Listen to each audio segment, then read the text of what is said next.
labor can last hours or even days, and there's good reasons to consider staying at home versus rushing to the hospital. One of those being, the hospital is likely to send parents home until active labor is established, which for some hospitals is anywhere between 4 centimeters and 6 centimeters with a strong, consistent contraction pattern. My name is Jamie, also known as your midwife bestie. I've been attending births for over a decade. Early labor usually looks like mild contractions that can be irregular or even consistent but spaced out. Typically, though distracting, most moms have no issues coping with these contractions. When you notice a shift from contractions that are pretty manageable to ones that you could not talk through, that's when it's time to head in. Laboring at home often helps labor progress naturally, as it's where women feel the most comfortable. Staying at home until active labor is established decreases odds of unnecessary interventions at the hospital. Most of the time, this is completely safe, but there are a few situations that should require an immediate call to the provider or trip to the hospital. Now, before we cover what those situations are, if you're watching this video, it's likely you're planning on giving birth soon or supporting somebody who is. Recently, I created a midwife's guide for how to write an effective birth plan and an essential guide for offering support in labor. You can find both of those by clicking the link below and a promo code for 25% off for viewers of this channel.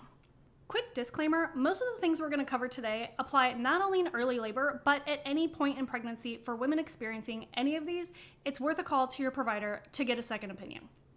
First, heavy bleeding. Now, if you've watched some of my other videos, you may know that a little bloody show is normal to see in labor as women's cervix begins to change and dilate. But anything that resembles a period is definitely concerning, as bloody show usually looks like a little pink or red on toilet paper or wouldn't fill more than a panty liner. What would cause this is potential placental issues and is worth getting checked out. So just to clarify, a little pink or red is normal, but anything consistent or resembling a period, definitely get that checked out. Next, if the baby isn't moving like they typically do, definitely pay attention. Just as in pregnancy, babies experience cycles of being awake and being asleep. So it is possible that they are napping, but they should continue moving throughout labor. Towards the end of pregnancy, movements may feel different than they did earlier on, where instead of feeling jabbing motions, you might feel more broader movements of the baby rolling back and forth, but movements should be happening at the frequency that they had prior to labor. Some parents do have a hard time distinguishing between contractions and the baby movement, and sometimes one does cause the other. A baby moving can cause the uterus to contract, or the uterus contracting can cause the baby to move. If you can't remember the last time you felt the baby move, drink something cold, lay down, and pay attention to see if you notice movements kick up. If movements decrease or stop, go to the hospital. Next on the list, fever or signs of infection. Now, what are those signs and symptoms? An elevated temperature, chills, generally feeling very sick, or any foul-smelling fluid or discharge. That one's especially important if you suspect your water is broken or even leaking. The next complication is extremely rare, and partially because this one includes the water breaking, and that only happens typically about 10% of the time before labor begins or in early labor. If you experience your water breaking and you feel something suddenly enter your vagina that does not feel like a baby and feels very unusual or like a cord, that is an immediate call to 911, as the cord may have fallen through the cervix and be compressed. Again, this one's extremely rare, but definitely one that parents should be aware of. Next on the list is intense, constant pain. This is different from contractions in that it is constant and unending versus a contraction that gradually builds, peaks, and then dies down. Consistent pain should definitely be checked out, especially in women who have experienced a previous C-section. Last, but definitely not least, is if your intuition tells you something is wrong.